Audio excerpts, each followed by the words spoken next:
Do you like annoying advertisements for podcasts you'll never listen to? Well, then you're at the right place, because this is an advertisement for the Art and Jacob Do America podcast, featuring Art, Jacob, and Eric B. Castillo, the dirtiest man on the internet.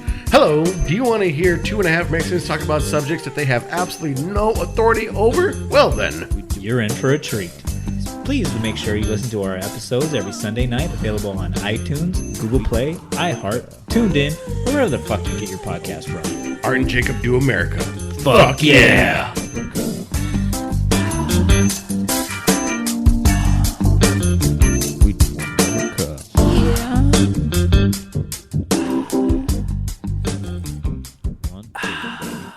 What's going on, fanboys and fangirls? My name is Kevin, and I am the solo nerd of Nerds on Topic podcast, a member of the Podbelly Podcast Network. Every week, I take a different topic from comics, movies, games, and TV, and give you a brief rundown, plus a deep dive in 15 to 30 minutes.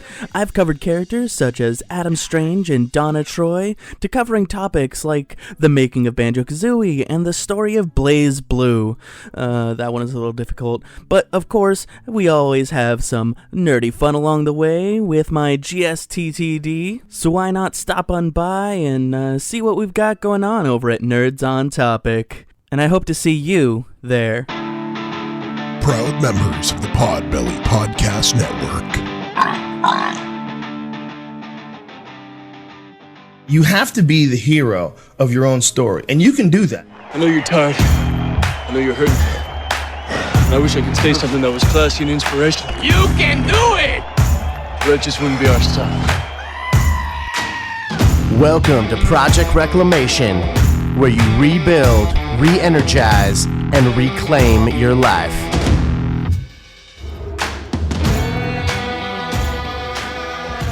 Welcome back to Project Reclamation. In this week's episode, we talk about deer hunting. Actually, it's fitting, being that our topic is what it is, that we're talking about you going deer hunting. That's true. Oh my! I didn't even put two and two together. Yeah, I'm terrible at addition. He's terrible way cool. at addition. He's 2 + 2 = 3. It's yeah. What's dude, up, dude? It's been like the ages. It's been since like Castle times that I've been on the podcast. I went back in time with Greta Thunberg. That's not her name, and I'm butchering it, they say she's a time traveler, but that's a different episode. And that's a different podcast entirely. That's a different that's our other podcast. But I mean, here's the thing though, like, is she 14 or is she 30? I can't tell. She's, as my son would say, she's 30-14. She's both. What does that even mean? She's 43. I think that's addition. I am good at addition. Look at that. Boom, on the fly, bitches. I mean, female dogs. Let's talk about... what's new, dude? Let's banter. I haven't bantered with you lately. Well, no. I know that. I was going to ask you about your weekend. I know you went... okay. I know you went blind. Was it... Do you hunt deer blind? Is that why it's called a deer blind? You put up... it levels the playing field. So you go, traipse into a field, you put a handkerchief on your face, and you have to. It's like, dude, it's literally like Yoda leading a group. The deer over there is. Have you watched The Mandalorian? Is that about a stringed instrument from the future? No, yes. That's playing the mandolin in a DeLorean. That's like exactly. Michael J. Fox were to play a mandolin. It's going 88 miles an hour while you play a mandolin. Exactly. So, no, it's that new Star Wars show on Disney Plus. But dude, they have a baby Yoda, and it's the cutest goddamn thing I've ever seen. Oh, that's okay. I've been seeing all that on the Facebooks, yes, like the little baby Yoda dolls or pictures or memes or. Right. Everybody calls it Baby Yoda, but it's obviously not Yoda because Yoda's already dead when that thing is supposed to be. But anyway, it doesn't matter. What is Yoda? Like, does Yoda have a genus and species? He does, but I don't think anyone knows what it is because they're so rare. And they live like, I don't know, hundreds or thousands of years or something. Because the little baby goblin I am. The baby one is supposed to be like. He's supposed to be like 50. He's like, what? 50? Little baby. But man, he looks like he's like 300. Like, they do not age well. No. He looks like a baby. Oh, in The Mandalorian? Yeah. So anyways, but dude, he has a hover crib or stroller or whatever you want to call it. How cool would that be if you had a little hover crib for fucking Kate? And I don't know if I want to watch this because I feel like that all cheapens the whole Star Wars experience for me.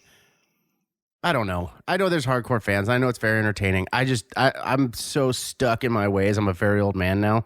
I like the Star Wars episodes 6, 7, and 8. Is it 6, 7, and 8? Or is it 4, 5, and 6? So it's 4, 5, 4, and 6. 5, and 6. That's what it is. I like that. I like it filmed with George Lucas with the models and no CGI. Well, check this out, dude. So the show takes place after episode 6, but before episode 7. So it's kind before of like, Jar Jar Binks. No, Jar Jar Binks. No, was that was episode 1, dude. That was like that's way, right. way, Okay, way I'm receding so on my like math skills a here. few years after Darth Vader dies. Oh, spoiler alert! Yeah, sorry guys, if you didn't know that. And guess what? He's also Luke's father. Tim, JB, you spoiled the movie.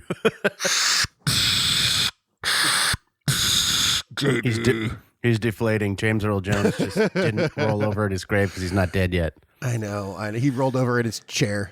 If you spoil it, we will watch it. That's if crossing. you spoil it, I will come kill you.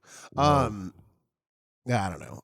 Yeah. So anyways, okay. but check So the it out. Mandalorian, Baby Yoda. It's written and directed and created by Jon Favreau, who's pretty Dude, I legit. love the Favreau. So that's what I'm saying, dude. And he does a good job with all the Brett movies that he Favreau. touches. He's a good dude.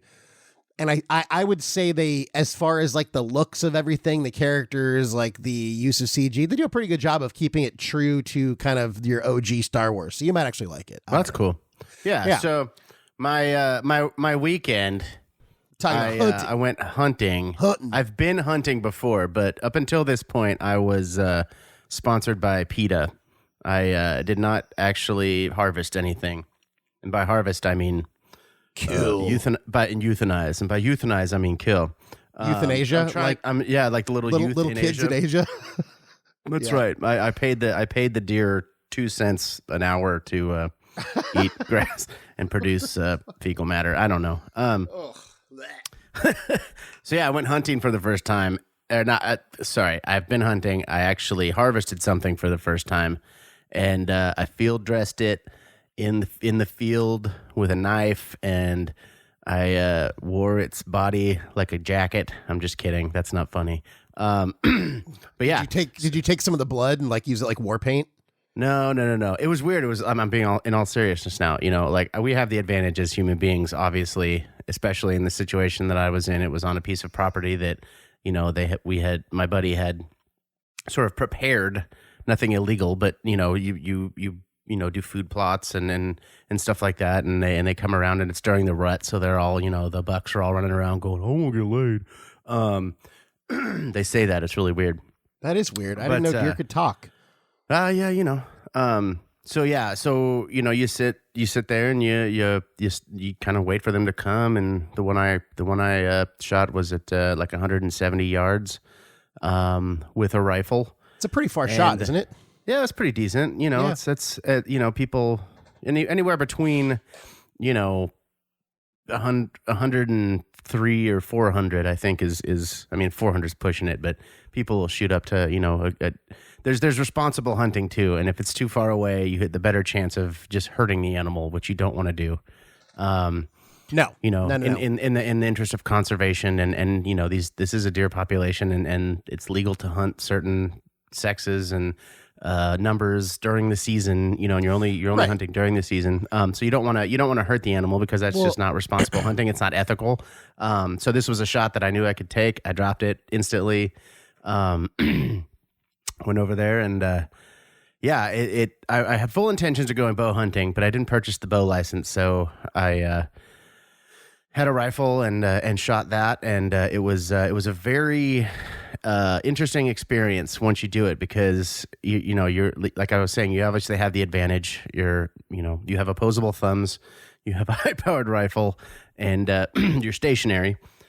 And, you know, but once you do that, there is some skill involved, because, you know, you got to get that projectile downrange and responsibly, you know, kill the animal. I did that, and then you get there, and it's like, okay, you know, you're sitting next to something that's expired. And if I'm not talking about he's not talking about the food in your fridge, people. Yeah, I'm not talking about a gallon of milk that we set out in the field. This was a living thing, and it's like something that you took its life. And I know that, it sounds weird thinking about it in kind of a spiritual way, but you do have to. I personally was like, wow, I felt the responsibility of taking something's life. I don't think that sounds weird at all. I mean, I think well, I know, but people think of hunters as just rednecks in the back of their truck shooting stuff. Yeah, but I mean, dude, the Native Americans for hundreds of years looked at it that way, and I mean, I think if you listen to Joe Rogan and Cam Hanes and Steve Rinella and all those guys, I mean, they have a similar thought on the whole thing. Agreed. You pick the right animal who's lived its life. It's already bred. It's already contributed to the gene pool. It's kind of on the it's not like dying or anything, but it's already contributed, and it's not it's not a young buck in the prime of its life, and but you still you honor the fact that living being is going to feed and maybe clothe. Back in the day, of course, you're not wearing deer pelts, but they're gonna feed your family, and I mean that's well, that's how I kind of approached it. And like I said, I know we have the advantage as humans, and I just have to think of it that way because I think logically it's like I wasn't out there in a loincloth, and a arrow I made from a sapling and a bow I made from a tree and an animal gut, but I didn't take that lightly, and there was definitely emotions felt, and it was very exhilarating and invigorating.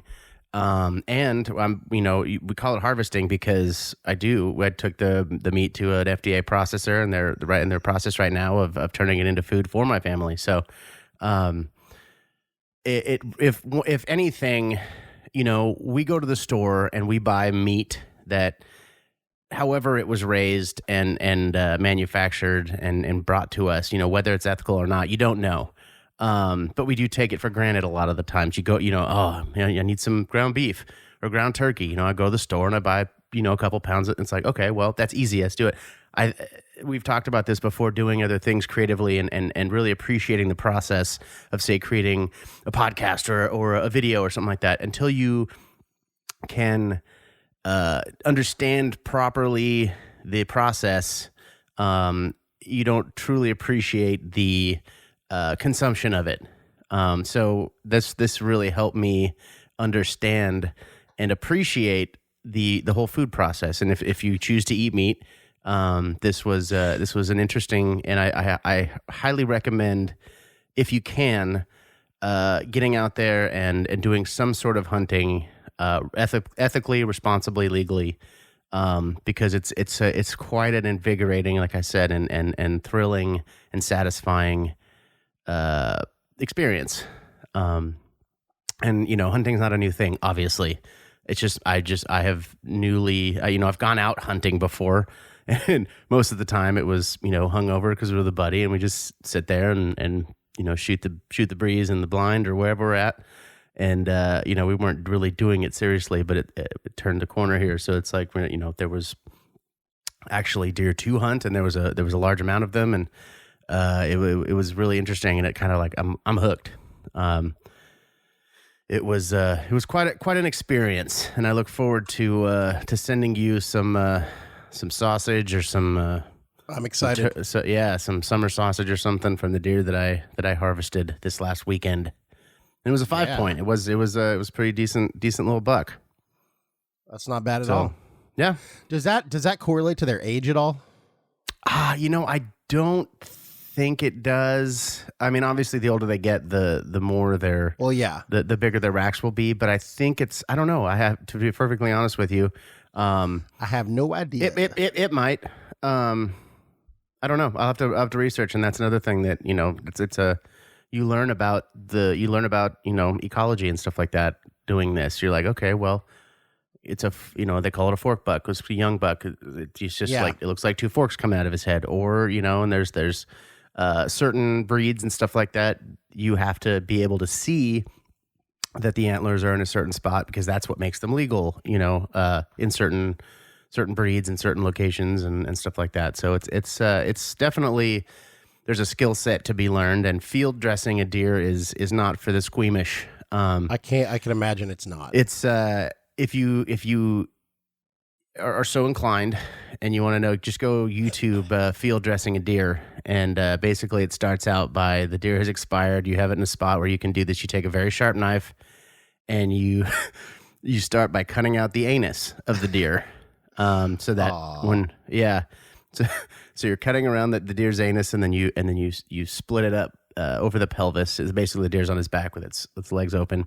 You cut the hide up the pelvis and through the pelvic meat and stuff like that, and then you do a lateral incision kind of at the bottom of the gut, and then you stick your fingers up and you cut the hide all the way up to the sternum, being careful not to poke any of the artery or the organs, because some of that stuff can spoil the meat very quickly with the bacteria and stuff like that. And you get up there and you take a bone saw and you're it's legit, dude. You can't, if you really wanted to appreciate the experience, and the field dressing side of it kind of justified my advantage in my head, because it's like I'm not just shooting it and then letting somebody else take care of it. It's like you go out there, you pick it up, you clean it. You did the work, yeah. You did the work, so it's like, okay, well, this is part of the process. So yeah, you take the bone saw and you separate the ribs through the sternum. You go up, you have to cut the windpipe, and then basically at that point, you go back and you can kind of you bone saw the pelvis so that the legs spread apart. So basically, you're pulling the entrails from the windpipe, all of the stuff. There's a couple of membranes on either side of the rib cage that you got to separate that hold the organs into the chest cavity. The viscera and the pleura. Yeah, something like that. And then you basically can just pull all the entrails out through, so that you start with the anus so that it can be completely, because you don't want any of that, fecal matter or anything spoiling the meat. So it was quite an experience. And I have a lot more respect, especially for people who do that responsibly and ethically and legally. So that's crazy. And it's funny how it matches up too, because we do our topic today is old Joe Rogan. Yeah. And he is a huge proponent and partaker in legal and ethical hunting, because he does eat. He eats off it. It's something that he harvests. And does it. Now it just so happened I didn't go hunting because we were doing this episode. It just so happened chronologically that it started the season on Saturday, and I had the opportunity, and I've been out there. We've been doing work on this on my buddy's property for a number of years now. Putting up blinds and prepping the land and stuff like that. So it just so happened. So I was like, wow, it's okay, cool. Let's do this episode, because now I know what one of the things that Joe talks about is hunting and doing it for the right reasons. So yeah, and if you're interested, here I am with 30 or 40 pounds of deer meat coming to me. So that'll be something that'll be really cool to put in the freezer and eat off for the next however much time. Yeah, fun fact, with most mammals, deer included, I believe the amount of meat is equal to about a third of the weight of the animal, right? Yeah, and I think it wasn't a small buck, but it wasn't a huge buck, so it's kind of middle of the road. So I'm assuming it's probably 120 pounds. They don't really weigh them. No, that's cool.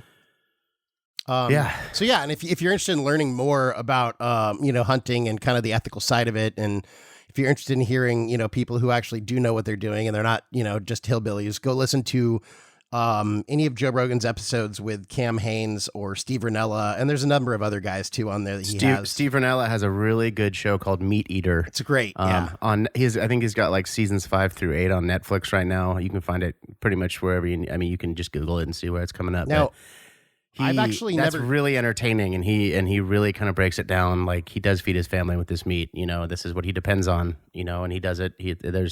Yeah, it's pretty cool. Yeah, dude. Apparently, him and Rogan were talking about their kids and eating wild game and stuff. And I guess one of Joe Rogan's daughters, I think it's his younger one, maybe.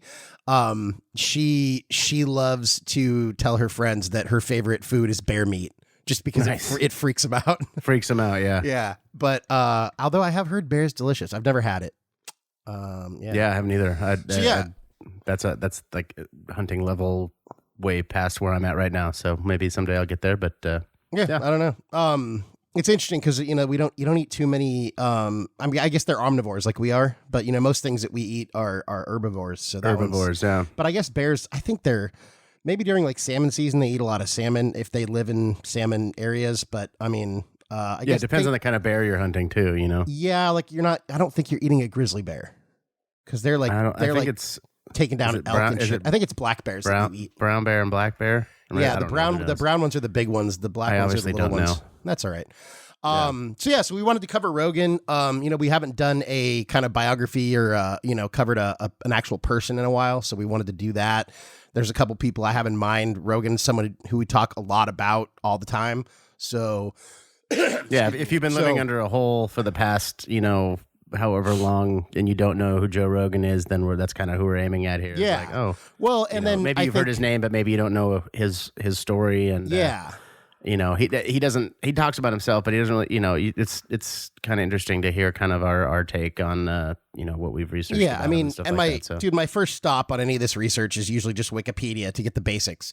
Yeah, and I mean, just from his I've listened to hundreds of hours of Joe Rogan on his podcast, but I have some research in here where it actually breaks down the amount of time Joe talks versus his guests, which I thought was really interesting. And it speaks to how cool of an interviewer and kind of a show host he is. But and I just from the Wikipedia page, I learned a lot about Joe that I didn't even know. So I know we'll approach that, but what is that percentage? Do you know? I know you'll get to it. Hold on, let's figure it out. I got to pull up my notes here. I think on average it was 43%.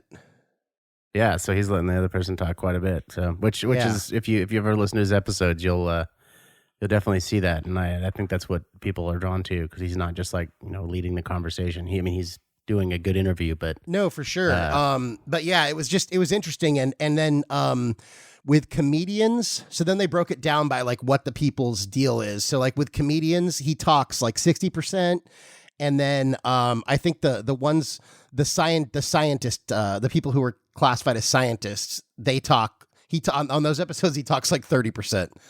And there was I wonder if that directly correlates to the understanding level of the information being talked about, Well, I think not directly, but somewhat correlates to that because he's very smart in that way that he's like you're the expert here. You tell me, and I'll try and ask you questions that get to the end of the Well, Joe, one thing I love about Joe Rogan is he loves to learn. So, I think with the scientist type people, he's just fascinated by the stuff they're saying. And I think with, the comedians, a lot of them are they're kind of shooting back and forth with, stories from the, old stories from the Comedy Store, how they came up and, stories about, different comedians they hung out with. So it's more of a back and forth. Whereas I feel like with the scientists, he's kind of asking them questions, but then letting them just kind of sitting back and letting them teach him stuff. So. Yeah, well, and I feel like with Joe, I think the reason that's obviously he's very genuine, but he makes first of all, he's one of the pioneers of the podcast, bringing podcasts to mass. Oh, 100%. Mass market kind of stuff and doing it his way. But he also makes it feel he's able to shrink the world and hold it in his hand because he gets into so many different, at least the United States. I don't know, he's probably done international stuff, but to be able to have access to Elon Musk or, Alex Jones and a ton of different, and just the entire comedy world, there's no major comic that he hasn't probably done an episode with or knows well and does that. So that's kind of cool. And he bridges that gap, and he's actually kind of bringing comedy to a more serious, it sounds kind of counterproductive there, but it's a more serious art form. Seeing that he's making a living and doing extremely well, he's at the very top of the game there. But he does it all very, very genuinely and makes it feel like a community. The entire, his whole circle is like a very small community, but it's the the entire United States with amongst a bunch of different worlds and stuff like that. So yeah, absolutely. And I mean, it's and the coolest thing for me is that he's introduced me to so many different topics and people that I'm fascinated by, like Rhonda Patrick and Ben Greenfield and Steve Rinella, Cam Haines. And, dude, I think Joe Rogan was the one who introduced me to David Goggins as well. So, I mean, yeah, for sure. So I guess let's just kind of cover some of his story from the beginning. Give us the Cliff's Notes. All right, dude. So he was born in 1967 in New Jersey. His grandfather had moved there in the 40s. Primarily, he's Italian and Irish. I think he's mostly Italian though. His parents divorced when he was 5. He hasn't seen or talked to his dad since he was 7. And he says that all he remembers was basically little blips of domestic abuse from his father. But he is quoted as saying, he doesn't hate his dad. It is what it is. But so that's kind of obviously part of his story. He lived in, so then they moved around a little bit, but then ended up kind of settling down in Boston. And I guess he lived in Boston until he was 24, and then he moved to New York, and then shortly after that he moved to L.A. When he was a wee lad, he played a little bit of baseball, but that's when he got involved in martial arts. And I guess the reason he says is because he was terrified of being a loser. And martial arts gave him confidence. I'll read the quote. Gave me not just confidence, but also a different perspective of myself and what I was capable of. I knew that I could do something I was terrified of, and that was really difficult, and that I could excel at it. It was a big deal for me. And then he says martial arts was the first thing that ever gave me hope that I wasn't going to be a loser. So I really, really gravitated towards it. Well, and I can imagine growing up in Boston, what was this, 30, 40 years ago? 40 plus years ago, it was probably a pretty tough place, Yeah, and from what he said, just from things he's mentioned, I think they lived in a kind of a little bit of a rougher part of town as well. Do you know what part of Boston? Dude, if it was anywhere near like South Boston or anything, he talks about it. Super tough. It was like some like Jamaica or Bermuda, something that sounds like an island or something. Gotcha. I forget what it is. Anyways, it doesn't matter. Yeah. So I guess he started with karate and then taekwondo, and some kickboxing, and then later on is when he got into Brazilian jiu-jitsu. Because for anybody who knows Joe, that Brazilian jiu-jitsu is kind of like his thing. I guess he's won some awards. He was Massachusetts full contact state champion for 4 years in a row, and then became an instructor. So then when he graduated from high school, he went to the University of Massachusetts, Boston, but he said he found it pointless, so he dropped out. So Joe, UMass Boston. Joe does not have a college degree, and he's one of the most successful people in the world. Interesting. Yeah, so there you go. Boom. Yeah, Joe Rogan and Bill Gates. Boom. So then he was interested in comedy early on. And he was quoted as saying, I didn't have a direction until I became a stand-up comedian. I was pretty nervous about my future. I couldn't imagine myself working a 9-to-5 job. And if you listen to Joe Rogan, he talks about that all the time. How like, even when he was doing like TV shows and stuff, like he didn't like it because it was like a normal job where you have to like show up every day. Well, it's really unnatural, in the grand scheme of things. Yeah. So I guess the thing that really got him involved in comedy was when his parents took him to Richard Pryor's film Live on the Sunset Strip, and he said that affected him, quote, in such a profound way. Nothing had made me laugh like that. So I guess he was working out with a bunch of guys at a gym, probably a fight gym. And I guess, he was just kind of cracking jokes and stuff, especially when they were going to compete. He was kind of the guy that would crack jokes to try and, kind of lighten the mood a little bit and get everybody, out of their nervous whatevers. So I guess all of his friends were the ones who kind of got him to go do his first open mic. So I guess in August of 1988, he did his first open mic at Stitch's Comedy Club in Boston. He cited his influences as Richard, Jenny, Lenny Bruce, Sam Kinison, and Bill Hicks. Kind of that golden era of comedy, not like not super early like Lenny Bruce stuff, but you said Lenny Bruce, right? Richard, so Jenny, Lenny Bruce, sort of the Sam Kinison, the intro and the golden age of comedy there. Yeah, sorry, I just yelled Sam Kinison because I feel like that's all Sam Kinison does. Because that's how he would be like, "Hi, I'm Sam Kinison. Sam Kinison." Oh, so early on he was doing Sam Kinison equals to me high blood pressure. Yeah, for sure, dude. So he he did a bunch of odd jobs, teaching martial arts, delivering newspapers, driving a limo, doing construction, and completing duties for a private investigator. I wonder what that was all about. Oh, that sounds like fun. And then he was basically, his kind of blue collar, not blue collar comedy tour, but just actual blue collar kind of style, made him, I guess, really popular at bachelor parties and strip clubs. So that was kind of his thing at first. And then I guess one night he convinced the owner of a comedy club in Boston to allow him to try a new 5-minute routine. And that's when he met Jeff Sussman, who's a talent manager, and he was at the show and he really liked Rogan. So I think he signed him pretty much that night. So nice. Huh? I said, nice. That's awesome. Yeah, no, that's super cool. If you're anywhere looking to be in the entertainment business or whatever, it be music or acting or stuff like that, you dream about that time that someone's in the audience that will kind of spearhead and start that journey. And so it's kind of cool to see it actually happen like this from somebody who came from a blue collar upbringing and. Obviously Joe's stupid talented, but to see how that it is actually possible. He is stupid talented, happen, but I think you already know this, but I think anyone listening, you'll see that like there's no shortage of grind and grit and gratitude here.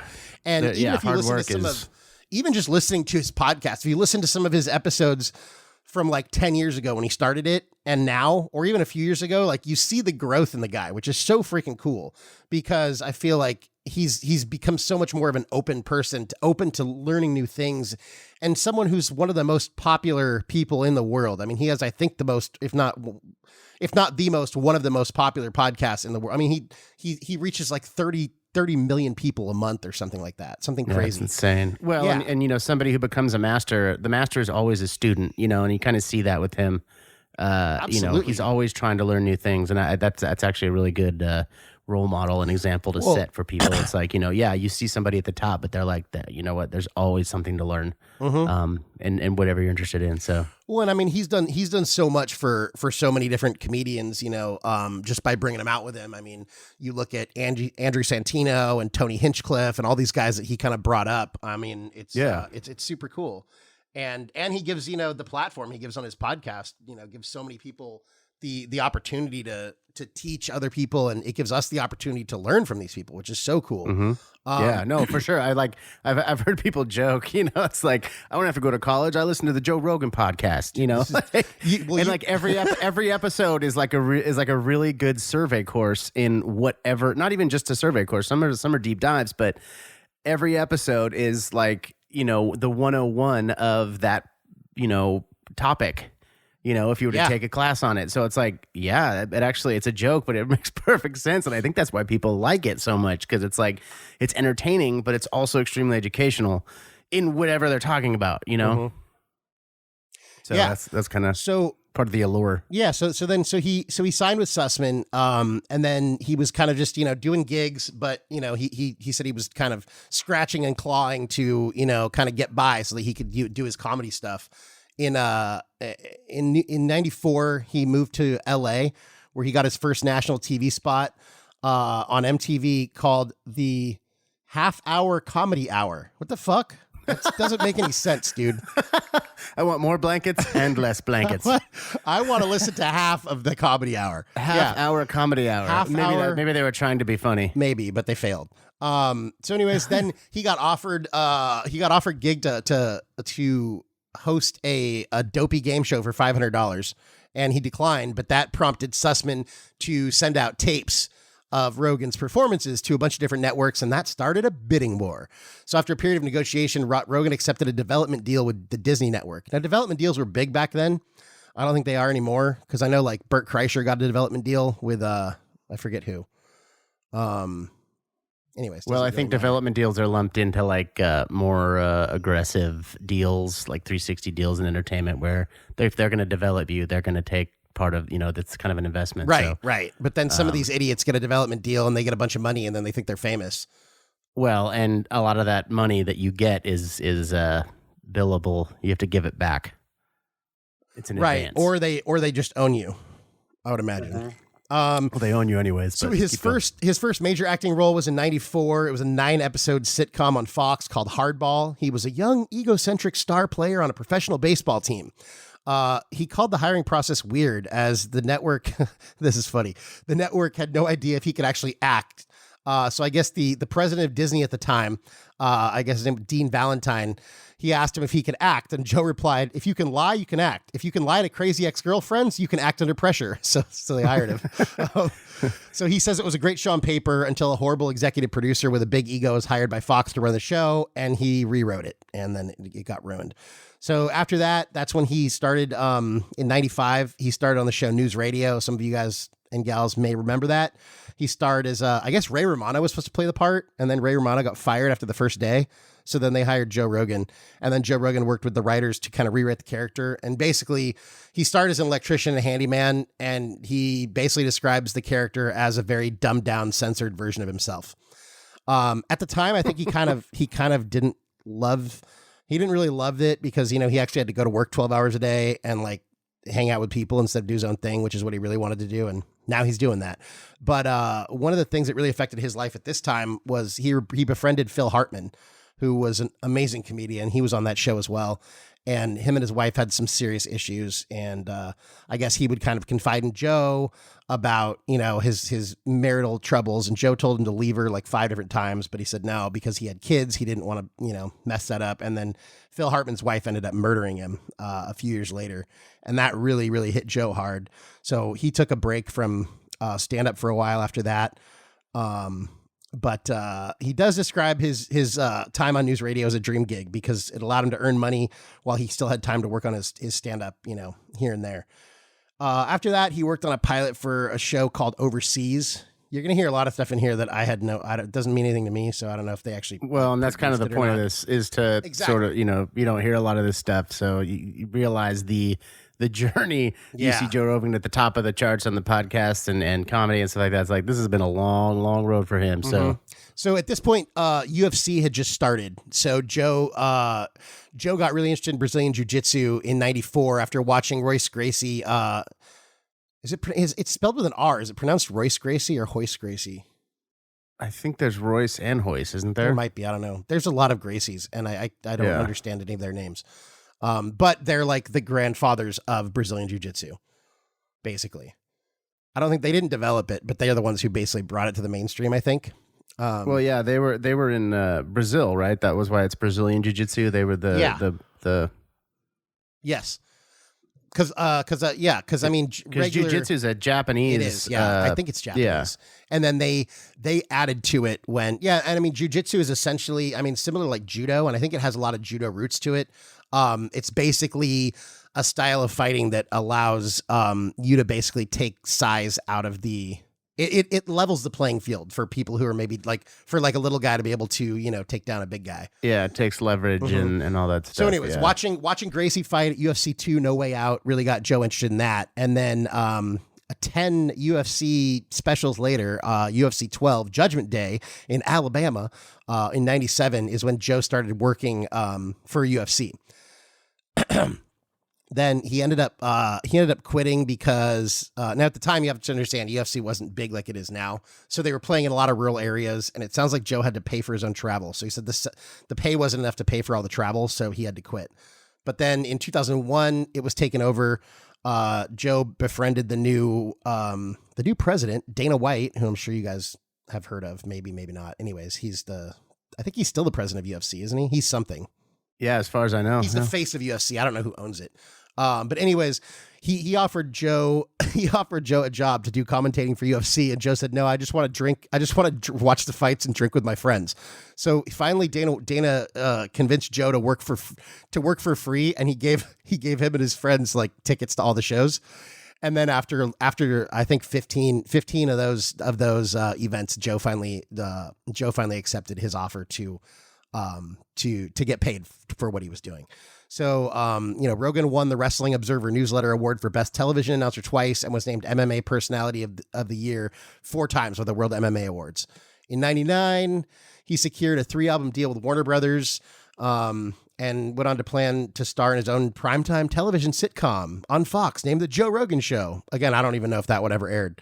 The Joe Rogan Show. Yeah, I guess it was written by a Seinfeld writer, and I guess it featured him as, it's weird, it's a Joe Rogan show, but he's not playing himself. He's playing a second-string sportscaster who lands a spot on as the token male on a View-style women's panel show. So basically, they could think of Joe Rogan on The View, like Joe Rogan and Joy Behar and Whoopi Goldberg just yelling at each other. So that's weird. I guess in '99... That makes me squeamish just thinking about that. Yeah, I guess in '99, he filmed his first stand-up special at the Comedy Connection in Boston, and it was called I'm Gonna Be Dead Someday, and that was released in 2000. It received, I guess one of the things they convinced him to do was record a song that could be played on the radio. So he also, part of that special, he had a song called Voodoo Punani that was released as a single, and I guess it caught fire after national exposure on the Howard Stern show. We gotta find this. We really do, and maybe we could plug it in, and then hopefully Rogan doesn't sue us. I don't know. But hey, go look up Voodoo Punani, because we're going to. So he worked on a bunch of different stuff. In 2000, development on Rogan's television show was interrupted after he accepted an offer from NBC to go host a show, a little tiny show called Fear Factor.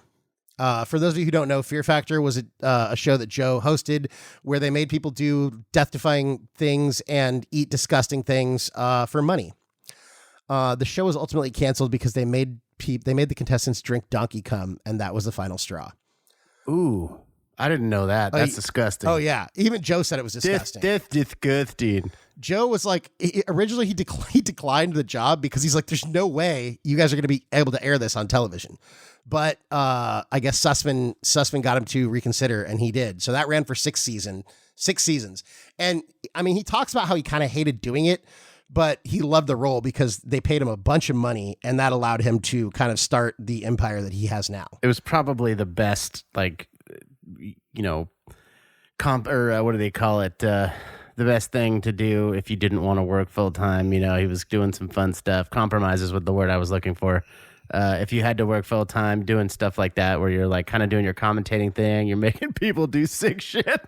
Dude, but if you listen to it, like he talks about like feeling bad for some of the shit that he made. Oh, I'm sure, dude. It's like people wanting to be famous, selling themselves out, drinking donkey cum. Right. Well, and I think what the fuck? I think, but dude, it's so sad because there's so many people who would jump at anything. They would do anything for money, and like, I mean. And fame. It's like, well, that's the other thing. If you do it for money, stupid, you don't want to be famous. No, you don't. So anyway, so his so that led to a bunch of other different things. He was on a bunch of small parts in TV shows like Just Shoot Me.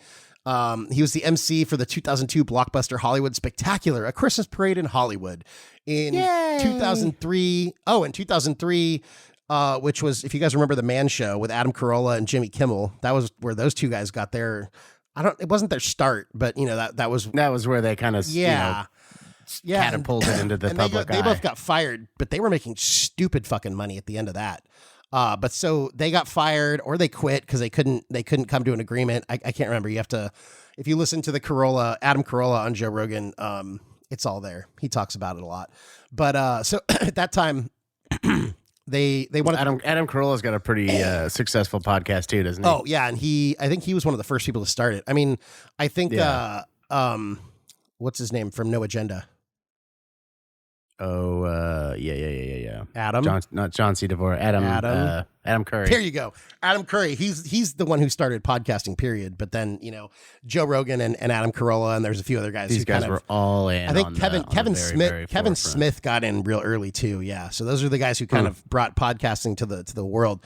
But so anyways, those two guys, they got rid of those two guys, and then Rogan and Stanhope became the co-hosts of The Man Show. However, things did not they weren't as promised, so that only lasted about a season. Joe's quote was, "I was a little misled. I was told show nudity, we'll blur it out, swear, and we'll bleep it out. That hasn't been the case. The show ended a year later." So around this time, TV. Joe Rogan was in talks to get his own radio show, but to no avail. Noah Vale. No. Yeah, so they gave the show to no avail. In 2005, Wesley Snipes challenged Rogan to a cage fight. But then Rogan trained for 5 months, but then the whole thing, Wesley Snipes backed out, and so Wesley Snipes went to jail for tax evasion. Exactly. So then Rogan signed a deal with Endeavor Talent Agency, and shortly after that is when Rogan accused Carlos Mencia of stealing jokes and dubbed him Carlos Mencia. And then Joe Rogan confronted him on stage at the Comedy Store in 2007. And a video of the incident was uploaded on YouTube and included evidence from other comedians, including George Lopez, the Reverend Bobby Lee, and Ari Shaffir. And this led to the talent agency immediately firing Rogan because they also represented Carlos Mencia. But Mencia was huge at that time. He was. But that literally ended his career when Rogan called him out. And then Rogan signed with the Gersh agency 5 minutes later. Although he was banned from the Comedy Store, which is like his favorite place to go. And I've never knew this. So in 2007, he was banned from the Comedy Store and he didn't come back until 2013. So he didn't perform at the Comedy Store for 6 years. That's crazy. In 2007, Comedy Central released his 4th comedy special, Shiny Happy Jihad. And that was recorded in San Francisco. Rogan hosted a short-lived CBS show, Game Show in My Head, that aired 8 episodes in 2009, produced by Ashton Kutcher. And it was basically, they basically like were trying to convince, like punked kind of thing. Well, the show was about trying to convince people to do or take part in bizarre situations for money, which sounds right up Kutcher's alley. So that makes sense. Well, it was like Fear Factor meets Ashton Kutcher. Kind of. Yeah. So in 2009, Rogan launched a free podcast with Brian Redban. What happened to Brian Redban? I'm not really sure. And it started as a weekly broadcast on Ustream, basically with Rogan and Redban, quote, sitting in front of laptops bullshitting. So if you listen to early on episodes, it was like this, which is what you want to hear, man. I mean, that's the whole thing. That's kind of how it caught fire. So in 2010, the podcast was named the Joe Rogan Experience, and for those of you who don't know, he borrowed that from the Jimi Hendrix Experience, because Jimi Hendrix is like his favorite musical artist. And the logo is kind of that too. Yeah. Is that what you just said? Well, no. Just I said no. Just the Jimi Hendrix Experience was one of his albums, and gotcha. Yeah. I know that. Yeah, and the logo is similar. Well, to he that, loves Jimi Hendrix. I guess that was my only point. Got it. So at that time, he entered the list of top 100 podcasts on iTunes in 2011. By 2015, he was downloaded over 11 million times, and by October 2015, he was getting 16 million downloads a month. In 2010, Rogan accused comedian Dane Cook of joke thievery. Apparently, he just likes to see. That one's a weird one because, like, if you watch all the videos, Dane Cook, he had some similar jokes to like Louis C.K. and stuff, but I just don't know that he stole them. But that's not what this podcast is about. So basically, in 2011, they decided to have a reprise of Fear Factor. So he came back for a 7th and final season. And he said he did it because he would hate to see someone else do it. But he was just talking about that on one of his episodes of the podcast. And he said that they had just had kids. So they had young kids. And he said he had squirreled away quite a bit of money from the first 6 seasons, but he knew that having a family was expensive. So he decided to do it just because the paycheck was really big, and that gave him the chance to squirrel away some more money. In 2011, he played his first major character in a movie called The Zookeeper, which was a Kevin James. Oh, yeah. That was a great movie. Yeah, fantastic. And he crashed on a bike in one of the scenes, and he ate major shit and got pretty badly hurt. But I mean, not badly, but he tore himself up pretty good. He was working on a book called Irresponsible Advice from a Man with No Credibility, based on his blog entries. And then that pretty much should be the name of our podcast. I know, right? And yeah, from 2 men with no credibility. Right? The second movie he was in, he played himself in another Kevin James movie, Here Comes the Boom. In case you didn't know, they are friends. In 2012, he released his 6th comedy special, Live from the Tabernacle, exclusively and he put this one as a download on his website for $5, inspired by Louis C.K., who had done it kind of the similar way. He hosted a show on Sci-Fi Network called Joe Rogan Questions Everything, talking about Bigfoot and UFOs and shit. And that he took a lot of stuff from some of his blog entries. And if you think about it, that kind of, I think, rolls kind of into his podcast, or what his podcast has become. Because he does kind of morph between the Brian Redban one and this one. Yeah. So he married a lady named Jessica Ditzel, a former cocktail waitress. They have 2 daughters and a 3rd older daughter from her previous marriage. So Rogan has 2 daughters and a stepdaughter. He was raised Catholic. He went to Catholic school in 1st grade, but since has abandoned following any organized religion, he identifies as agnostic, and he's highly critical of the Catholic Church. For good reasons. Agnostic. That's those like bitters, right? That you put in. To make the things dry. Agostino bitters or whatever. And there's also the bitters. Agostino lobster. No, that's right. He is not affiliated with any political party. He supports Tulsi Gabbard pretty hard right now, but I guess he endorsed Ron Paul 2 elections ago, and in this last election he endorsed Gary Johnson. So, and if you listen to him, he's fairly libertarian. in his views. I don't know if you'd agree with me there, but he has a lot of socially liberal views.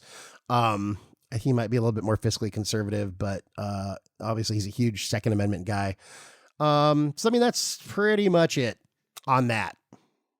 So that's the history of Joe Rogan. That's Joe Rogan's history. life. Yeah. I think. Do you want to? Sorry, do you want to go? No, over, please. Do you want me to read? You want me to go over some of the notable episodes of his? More than I think he's up to 1,300 episode now or something like that. Yeah, this is cool because 1,400 episodes. This is cool because I found a website. I'll put the website in the show notes if you guys are interested. But they broke down his best episodes in a bunch of different categories. And so if you have listened to a few episodes of his, or you've listened to, or you're interested in listening to him, I thought this would be kind of cool to kind of give you some direction. I'm just gonna go over the names because it's like he has more than, I think he's approaching 1,500 episodes at this point. So this is just basically, this is a smattering, and it shows the breadth and the width of his circle. It pretty much goes, it's pretty endless. So it starts with Dr. Rhonda Patrick. So these are the guests you want to listen to, best episodes to help improve your health. Yeah. Oh, okay. Gotcha. Dom D'Agostino, Elaine Norton, with Wim Hof. Dude, Wim Hof is crazy, dude. That's that guy that can immerse himself in ice water for an hour. Dude. You'll see him running through. Yeah, you'll see him running through the snow in freaking Antarctica in tighty whities. The guy is fucking insane. Nice. He has some Walker. physiology. Sorry. He just has some something. He has some physiology adaptations or something that allow him to brave cold better than a normal human being. It's crazy. People that are on the forefront of evolution, pretty much. Yeah. Yeah. And then we got one of our favorites, Ben Greenfield. If you don't know nothing about Ben Greenfield, just go look him up. He's pretty entertaining and extremely knowledgeable about longevity, the human condition, health, all that stuff. Biohacking. He treats it. Yeah, biohacking. He treats himself like a guinea pig, in a good way to kind of further the understanding of how we can all live longer and healthy lives. You could also listen to our episode about Ben Greenfield. You can do that too. We did one of our little survey courses. Yeah, and we did one called Biohacking that also talks a lot about Ben Greenfield and his stuff. So yeah. Yeah, so these are the ones that are about philosophy. So he's I actually really enjoyed this episode. This is one of my favorite episodes with Russell Brand. If you want to understand half of the concepts that are being talked about in an episode, listen to this episode because Russell Brand is extremely intelligent, and especially when it comes to philosophy and spirituality, and he's sober and listening to digs in. Oh my gosh, it's crazy. Listening to Joe Rogan explain hunting to Russell Brand is one of the fucking greatest things I've ever heard in my life. Well, absolutely, and Russell Brand breaks it down, philosophically. Yeah. It's pretty crazy. Jordan Peterson, another one. I really like Jordan Peterson. He's a Canadian psychologist and professor. He has a lot of professor, social justice, all that stuff. He's got a lot of good stuff. Sam Harris, Steve Pinker, Eric Weinstein. No relation to Harvey. Yeah, no relation. Those are the ones on philosophy. And we're just going over these if you want to, look up what good episodes to kind of start your quest down the Joe Rogan experience, if you haven't already. Let's see here. We got episodes on happiness, success, and happiness. We have Dan Carlin, Kevin Hart, the comedian. That episode was amazing, by the way. I haven't heard that one yet. That's probably if you're going to listen to Kevin Hart probably talks 90% of the time in that episode. Joe Rogan barely gets a word in, but Kevin Hart has some of the coolest perspectives on life and success and hard work and positivity. It's worth a listen for sure. Absolutely.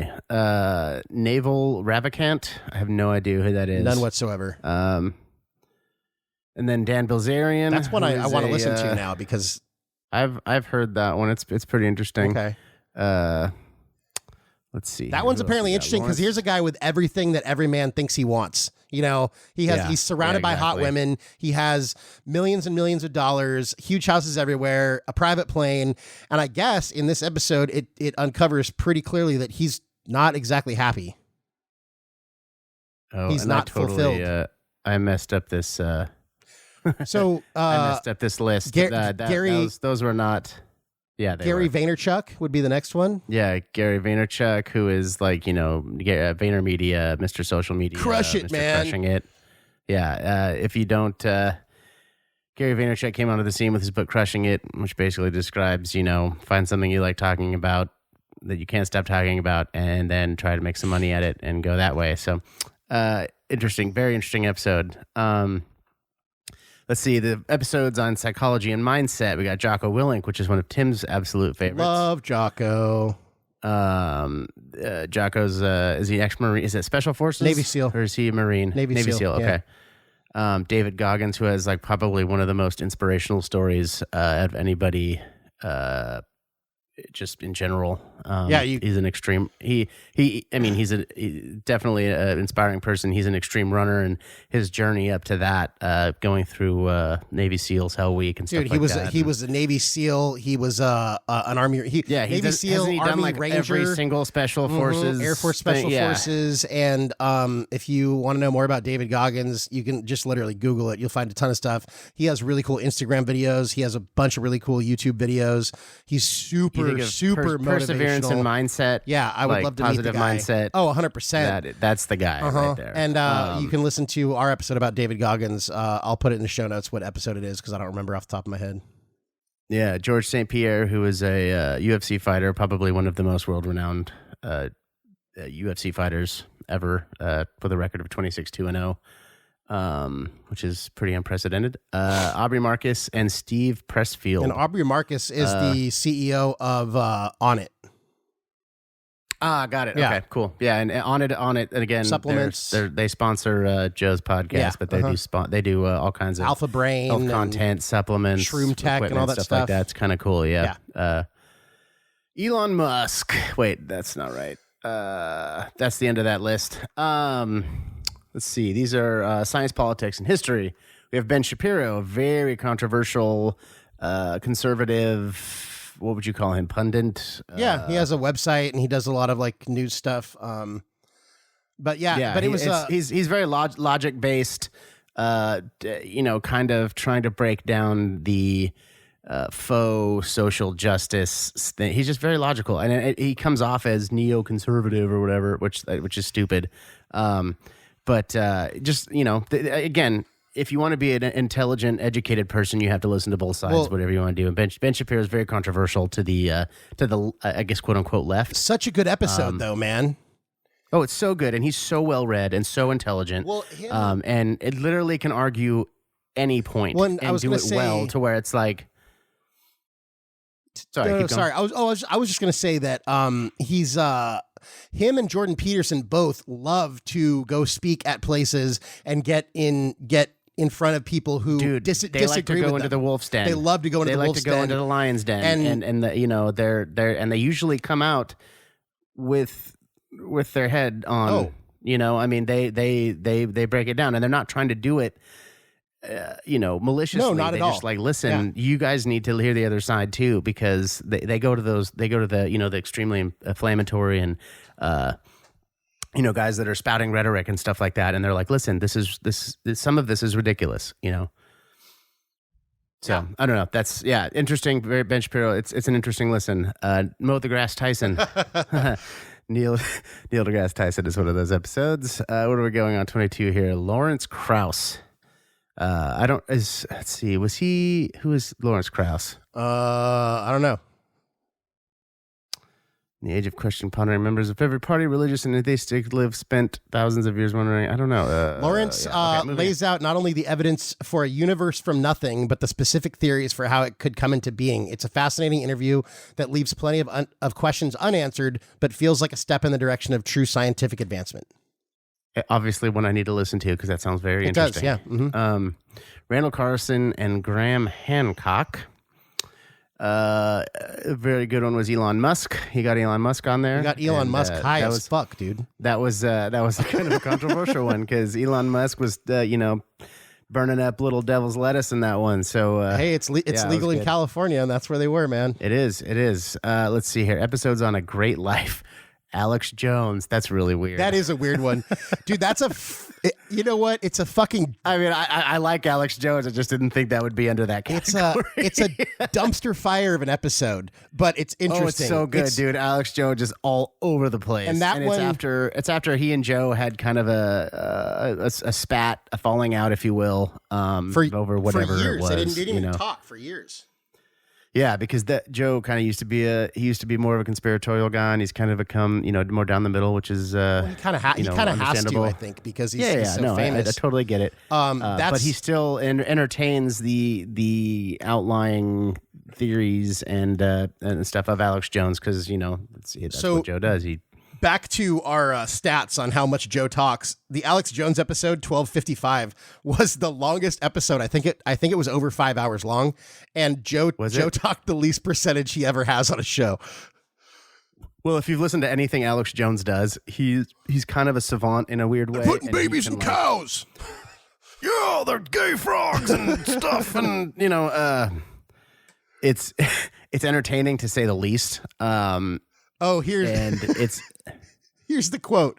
Here's the quote of why this guy put it on the list. I'll be honest, there's no value in this episode whatsoever, but it'll make you laugh your ass off. Shake your head in incredulity and smile at yourself in the mirror because, hey, at least you don't believe that half the members of Congress are interdimensional demons. Or maybe you do. Well, you know what's funny about that episode is every crazy claim Alex makes during that episode, Joe has Jamie, his assistant person, look it up. And almost all of them are at least partially true. There is some validity, to everything. Yeah. So then we got Steven Crowder. Do you know Steven Crowder? Yeah, he's a comedian and he's a kind of a right-wing pundit, but also a comedian. And he's actually really interesting. I like, and he's another guy who he loves to go into the Lion's Den as well. And he's pretty funny. Yeah.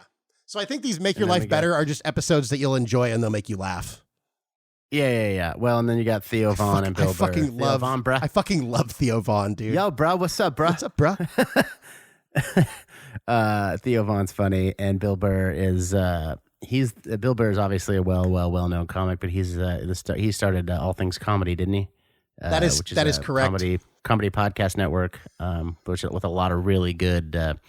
Sam Tripoli's got Tinfoil Hat. Maj Jabrani has one on there. Maj Jabrani is hilarious. He's a hilarious comic. And I think that's where Tom Segura and Bert Kreischer's podcasts are, Your Mom's House. Sure. And I think Theo Von's on there too. I could be wrong though. I think, what is it? The Dollop's on there. Yeah. Yeah, the Dollop. That dude, what's his name? Gareth Reynolds. That guy's hilarious. Gareth Reynolds, yeah. I'm not a huge fan of the other guy, but Gareth Reynolds makes me laugh my ass off. But yeah, and then there's and then they have a bunch of All Things Comedy has a YouTube channel too, and that's where they have all those podcasts, the video of all those podcasts. That's where Bert Kreischer's cooking show is. Something's Burning. That's hilarious and educational. Oh yeah. Yeah, they have a ton of podcasts on there. So yeah, I mean that's pretty much that's that list of the top episodes. And again, I apologize for not remembering what the website is, but I'll post it in the show notes. Another thing I want to talk about was one cool thing you guys may have heard of is about 3 years ago, Joe Rogan started something called Sober October, and I think it started out with it's basically him. It's him, Ari Shaffir, Tom Segura, and Bert Kreischer, and I think. Originally, I think it started out as a weight loss contest between Bert Kreischer and Tom Segura, which is cool because they both actually lost. Because them like the rest of us we're a little pudgy. Yep. So I guess Tom still are. So. Tom Segura lost 26 pounds and Bert Kreischer lost 29 pounds that year. So that was 2017. So basically, they just start because Joe drinks. I don't think he's like a party, I don't think he drinks excessively for the most part. Well, he probably does sometimes. No, he'll have a drink on the podcast.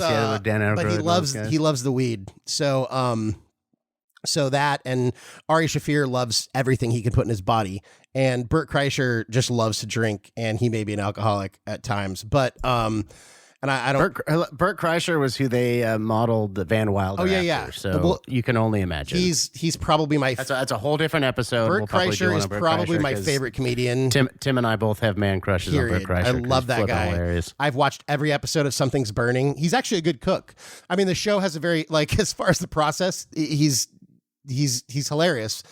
And it's a dumpster fire, but it's fun. I think I've said that term like 3 times, but that's okay. That's all right. Dumpster fire. So yeah, so I think that's super... Did I ever tell you I started a dumpster fire one? Oh, that's amazing. I'll tell that at the end of the episode. Okay. So I think Sober October is really cool because these guys get together, and then I'm sure hundreds, if not thousands, maybe millions of listeners also join in. And I think for anybody who enjoys drinking or the wacky tobacco or anything, I think it's nice to have kind of a reset and take a month off and and then the cool thing is every year they do like some sort of a competition or something. I think 2 years ago they had to do like 15 hot yoga classes and some other stuff, and then this year they were wearing these like bands. I think they like measure your heart rate and stuff, and then it. Yeah, what is that? It's on here like somewhere. Swoop or something like that. Yeah. Anyway, I don't remember. But anyways, so this year that's how they did it, and then basically it all linked up to an app, so you could see how much activity the other guys were doing. So it's kind of like there was no actual competition, like they didn't have like a winner per se. There was no prize, but it's cool because it motivated them to like, oh well, shit. Fat Bert is beating me. That means I gotta go spend another hour in the gym. Fat Bert's jerking off for 4 miles. So I think it's super cool that Joe does something like this because he has such a huge platform and he does motivate people. So when he cares about these guys, it's like. But I'm saying but also this inspires all the people that Joe reaches, because there's probably so many people that join. If you look at some of the comments on some of the stuff during Sober October, it's so cool that so many people like jump on board and do stuff that's actually, making them healthier. I think it's awesome. Yeah. Yeah. Agreed. So that's Sober October. I think we wanted to end it with some like Joe Rogan quotes, but I don't know. Do you have anything else you want to talk about? I mean, dude, go look up his videos. I mean, he's so freaking motivational. He's motivational. No, like I said in the beginning of this, you probably know who Joe Rogan is, and most of our people who listen to this, whoever does, probably has listened to Joe Rogan. But if by chance you don't know who Joe Rogan is, go check out his podcast. Thumb through the 13 to 1500 episodes that he's got. Find something. It's pretty good. It's just good information. He's entertaining. The guests are entertaining. It's just good information. It's good quality content. Well, and I'll pretty much in a world where there's a lot of crap. Mainly ours. Right. Well, I love Joe Rogan, and I'll pretty much listen to any of his episodes, and some of them I listen to all the way through, some of them I don't. But if you're someone who maybe doesn't appreciate Joe Rogan's like style and comedy or whatever as much as, if you think he's just like the fight guy, he's not. Like he's not. But I think definitely how much you like the episodes is going to depend on the guest. So pick a guest that you're interested in to start it out. If you're just getting into Joe's podcast, I mean, like, my mom doesn't. She's not like, not that she doesn't like Joe's, but that's just it's not her thing. But when there's an episode with a guest or a conversation that I think she'll appreciate, I send that to her and she digs it. So just find the right guest to start off. And we gave you a bunch of suggestions, but find someone who you like, or maybe there's a comedian that you love. Like the comedian episodes are great because you may or may not learn anything. Like with the science episodes, you'll definitely learn something, but with the comedian ones, it's so cool to listen to these guys kind of just talk shop and talk about some of the, them coming up as comedians, and some of them have really cool stories. I mean, the Ron White episode was phenomenal. I loved that one. Yeah. So let's close it out. I have a couple of quotes that I think we like to go the quotes. There's a couple. These are Joe Rogan quotes. Let's see here. Someone else's success does not equal a failure for you. I like that one. One really resonates for me, especially in today's age when we're comparing ourselves so much to other people. And then let's see here. I like the next one. The key to happiness doesn't lay in the numbers in a bank account, but in the way we make others feel and the way they make us feel. I feel like that's very Project Reclamation right there. Yeah. And then live life like you're the hero in your own movie. That's another good one. You know what? And that's something that I'm heeding right now and taking into account, and with certain things that are going on in my life, and I'm not in a selfish way, but in a way that benefits those around me, and that one really kind of resonated with me as well. Yeah, I like that one. So yeah, Cool, man. Well, this has been a good episode. I think I appreciate you letting me back on after not being here for so long. Like I said, I'm trying to be a better father and husband and get my work shit together, and that's consuming a vast majority of my time. So thanks for letting me back on. How does drinking beer and shooting deer make you a better father? I'm just curious, dude. Oh wait, you're feeding your family. I get it. Yeah, the answer was right there. You just I was drinking Vista Bay spiked seltzer from Aldi. Ooh, come on, nice. I like it. Don't hate, appreciate. I tried the lime one. That one's pretty good. The grapefruit's pretty delish, and then they have a mango coconut, which basically tastes like you're covering yourself in Mr. Zog's sex wax and sitting on a beach somewhere. Is it like a pina colada kind of? It's just kind of coconut mango. It's, and you know how spiked seltzer is. Yeah, it's very subtly flavored. Yeah. So you smell it and it's like okay. So let's it smells like vacation. That's awesome, dude. So all right, before we end this episode, JB, tell us about the dumpster fire because I'm interested. Oh, okay, yeah, dumpster fire because Tim has mentioned it and I have actually partaken in one. And if anybody is listening from the great city of Niagara Falls, New York, I had nothing to do with this. I was touring with an act at one point, and it was a July 4th. I won't tell you which year. We were parked in a parking lot of, I don't know. It wasn't the venue, but it was somewhere near the venue, and we had a couple of buses out there, and we were barbecuing and playing cornhole and all this stuff, and we had 2 or 3 barbecues, and one of the people in the camp towards the end of the night, we were trying to get we'd poured water on everything and making sure everything was extinguished, and we had partaken in some adult beverages. Someone in the camp threw the coals and stuff into a dumpster because he thought they were extinguished, and we come back about an hour and a half later, and we hear the the fire engine coming around the corner. There's flames coming out of the top of the dumpster. That's amazing. What happened? Oh no. And they look over at us. We're just like, oh. That's great. So I had nothing to do with it, but I have been in the presence of a dumpster fire. Fucking awesome. Cool. Yep. So that's it. Go check out Joe Rogan's podcast if you're not familiar. And or go watch some of the YouTube videos. They put together a lot of shorts of certain episodes where you could just listen to kind of the highlights, which is kind of cool. And he's got a ton of motivational stuff. I mean, he's just all about living your life, for you and your family, and doing what makes you happy. And I think that's super cool. Yep. So that's all I got, man. Absolutely. Shout out to the Joe Rogan. Oh, that's shout out to his name is Joseph Rogan. We got to do a shout out to our Podbelly Network, the most awesome, amazing podcast. Pig out on podcasts in the multiverse. If you want to know how to podcast, if you want good content, wow, I'm having a stroke. Nice, podcast content. Nice. If you want to learn how, if you want to just consume it, if you want to be a part of it, you can. If you have a podcast, you can go and kind of see if you want to be a part of it. It's a very excellent resource, valuable resource for the podcasting community. Hells yeah. And the good guys over at Sofa King Podcast and some of their buddies started up the network, and yeah, it's we are very thankful and honored to be a part of it, and hopefully we can do it justice because they're awesome. Yeah, go check it out. It's podbelly.com. Pig Out on Podcast. And there you could check out the members and then the podcast directory. So the members are the ones who are actually part of the network, and then the directory just has a bunch of cool podcasts on there. And all of them, all the members, Sofa King, Project Reclamation, Just the Worst with Patty Larson. She was on our show last week. So go listen to that episode. That was really cool. Yeah. Do we have any shout outs? Other shout outs from we have podcasts? A couple of promos that I forgot to talk about at the beginning, but maybe we'll plug those in at the beginning. So so the 2 promos you heard at the beginning were Nerds on Topic and Art and Jacob Do America. Both really cool podcasts. I haven't talked about doing a collab with Nerds on Topic, but I believe we're going to do some collaborations with Art and Jacob pretty soon here. So check that out.